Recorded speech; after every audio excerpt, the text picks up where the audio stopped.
Spoiler manga One Piece chapter 1015 sudah rilis. Berdasarkan sumber yang kami dapatkan, poin-poin pentingnya adalah sebagai berikut. Manga One Piece chapter 1015 akan berjudul Rantai atau Belenggu. Jika dilihat dari judulnya, sepertinya chapter ini akan lebih berfokus pada sosok Yamato yang sejak kecil terus dibelenggu oleh Kaido. Nah, diceritakan bahwa chapter ini akan dibuka dengan menampilkan reaksi para pentolan pihak aliansi setelah mendengar klaim kemenangan Kaido dan kekalahan Luffy di chapter sebelumnya yang di-broadcast ke seisi kastil melalui media Meris. Akibat adanya pengumuman itu, para samurai terlihat mulai ragu apakah mereka harus terus dan tetap bertarung atau sebaiknya menyerah saja, karena para pemimpin yang menjadi harapan utama mereka semua untuk menang seperti Luffy dan para Scabbers sudah dikalahkan. Mereka juga mulai memikirkan kondisi jenderal perang utama mereka, Kozuki Momonosuke, apakah saat ini masih dalam kondisi sehat walafiat atau tidak. Keadaan ini diperburuk dengan terungkapnya fakta bahwa Queen selama beberapa puluh menit ke belakang hanya mempermainkan Chopper saja.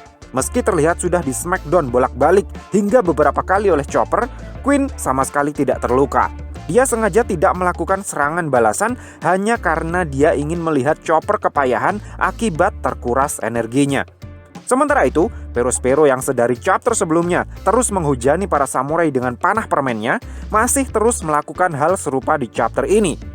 Beruntung, sebelum mental para samurai di pihak aliansi benar-benar down akibat semua itu, Sanji datang tepat waktu di area panggung utama dan langsung mengoplok Queen dan Perospero sambil tetap membawa manusia salib di pundaknya.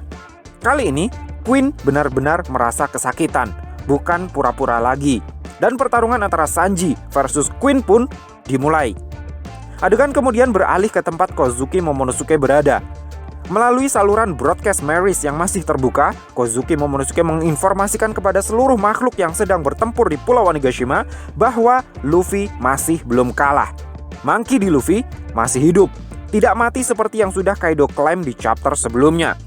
Apa yang dikatakan oleh Momonosuke di chapter ini adalah kelanjutan dari apa yang ingin dia katakan kepada Kinemon di chapter sebelumnya yang terpotong akibat adanya suara yang begitu keras yang menggema di dalam kepala Momonosuke yang membuat kepalanya terasa begitu kesakitan. Meskipun begitu, masih belum diceritakan bagaimana caranya Luffy bisa selamat dan siapa yang menyelamatkannya.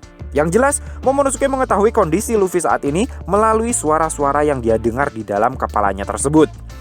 Nah, di chapter ini masih belum diketahui pasti bagaimana nasib Kinemon setelah di ending manga One Piece chapter sebelumnya kepalanya digetok oleh Kaido menggunakan gada besi full Busho Sokuhaki.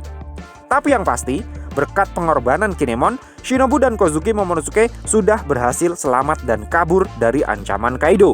Ditambah lagi, Yamato yang di chapter sebelumnya sudah naik hingga lantai ketiga kastil sudah turun lantai lagi untuk menantang duel Kaido.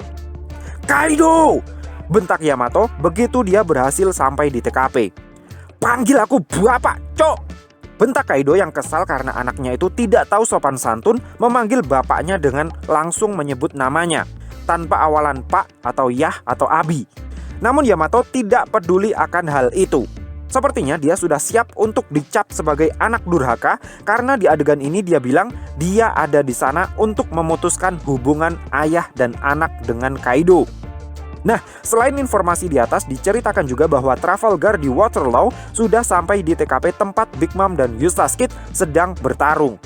Pertarungan antara Eustace Kid featuring Trafalgar Law versus Big Mom pun juga sudah resmi dimulai. Sementara itu, di sisi sebelah mereka, tampak Nami sedang berbicara dengan sesuatu yang sepertinya itu adalah Zeus. So, piye menurutmu cah? Terima kasih sudah mampir ke channel kami. Jangan lupa like, share, dan subscribe jika menurut kalian video-video kami cukup menarik untuk ditonton. Sampai ketemu lagi dalam video kami yang berikutnya. And matur nuwun.